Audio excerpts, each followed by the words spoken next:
नाम के शहर में तेजस अपनी पत्नी नीरू के साथ रहता था। पति पत्नी दोनों ही नौकरी करते थे।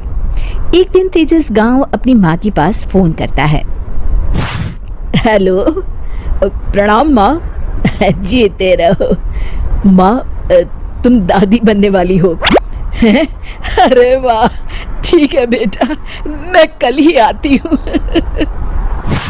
जब माँ जी शहर पहुंची तो बेटे बहू ने बहुत अच्छे से स्वागत किया।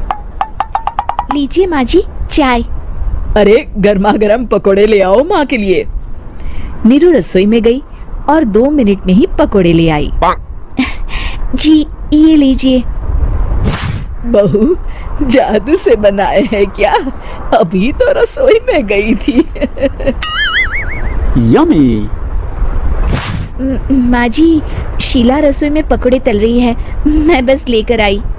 हे भगवान, मेरा धर्म भ्रष्ट कर दिया तूने। अब तो गंगा जल से शुद्धिकरण करना होगा। दूसरे दिन, माँ जी मैंने नाश्ता बना दिया है, ऑफिस जा रही हूँ। पर अभी तो घर का सारा काम पड़ा है। शीला आती ही होगी, झाड़ू पोछा बर्तन कपड़े वो सब कर लेगी। हमारे जमाने में घर का सारा काम हम ही करते थे। जी माँ जी आप बहुत होशियार हैं, मैं घर ऑफिस दोनों नहीं संभाल पाती। तो जरूरत क्या है घर से बाहर जाकर चाकरी करने की? वैसे भी घर का काम खुद करने से घर में बरकत आती है, समझी? पर माँ जी। पर वर कुछ नहीं, इस महीने की पगार मिले फिर ऑफिस बंद है। हाँ। रात को नीरू तेजस से कहती है, सुनिए जी, माँ जी बोल रही थी कि मैं नौकरी छोड़ दूं। वैसे ठीक ही तो है, अभी तुम्हें आराम की जरूरत है। फिर भी आराम कहाँ, शीला को छुड़ाने के लिए बोल रही थी। तो अब 24 घंटे में इतना काम तो कर ही सकती हो। पर जॉब पसंद है मुझे, घर पर मन नहीं लगेगा। अगले दिन जब दोनों ऑफिस के लिए निकल रहे थे मेरी तो कोई कीमत ही नहीं है इस घर में। माँ जी आजकल महंगाई बहुत है, रहन सहन भी बदल गया है, दोनों नौकरी करते हैं तभी ठीक रहता है। अच्छा, तू कहना क्या चाहती है? मेरा बेटा तुझे बिठा के खिला नहीं सकता? तू ही इस घर का खर्च चला रही है, हैं? नहीं माँ जी, मेरा वो मतलब नहीं था। मतलब खूब समझती हूँ, ये बाल धूप में सफेद नहीं किए मैंने। हाँ। अब तो ये रोज का काम हो गया था। तेजस भी रोज की चिकचिक से परेशान हो गया था।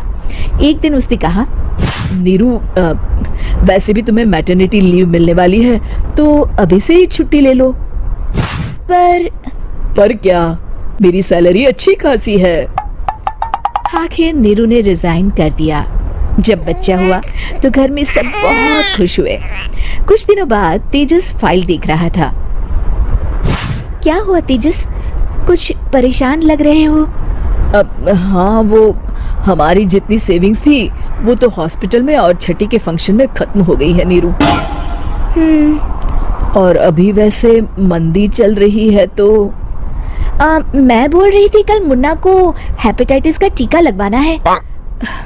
नीरू, क्या पोस्टपोन नहीं कर सकते? नहीं जी, बिल्कुल नहीं। अब तेजस को समझ में आ रहा था कि उससे गलती हुई है। पैसों की कमी का असर घर के माहौल पर भी पड़ रहा था। अगले दिन, बेटा मेरा चश्मा और ये दवाइयाँ ले आना। पर्चा देते हुए माँ जी ने कहा। जी। तेजस, मुन्ना के लिए दूध का डिब्बा और डायपर भी ले आना, और ये किराने के सामान की लिस्ट है, इसे भी लाना है। तेजस गुस्से में लिस्ट मरोड़ कर फेंकता है और चिल्लाता है, पैसे क्या पेड़ पर उगते हैं? ये ले आना, वो ले आना। अरे पर ये जरूरत का सामान ही है। वो गुस्से में बिना कुछ कहे ऑफिस चला गया। अरे अरे लंच तो ले जाइए। नीरू दौड़कर डिब्बा पकड़ाती है। एक दिन खाना खाने के बाद, नीरू, अब तो मुन्ना कुछ बड़ा हो गया, तो अब तुम वापस ज्वाइन कर लो ना जॉब। पर इस रिसेशन में जॉब मिलना बहुत मुश्किल है। ट्राई तो करो। फिर मुन्ना? माँ जी है ना, और एक फुल टाइम मेड भी लगा लेंगे।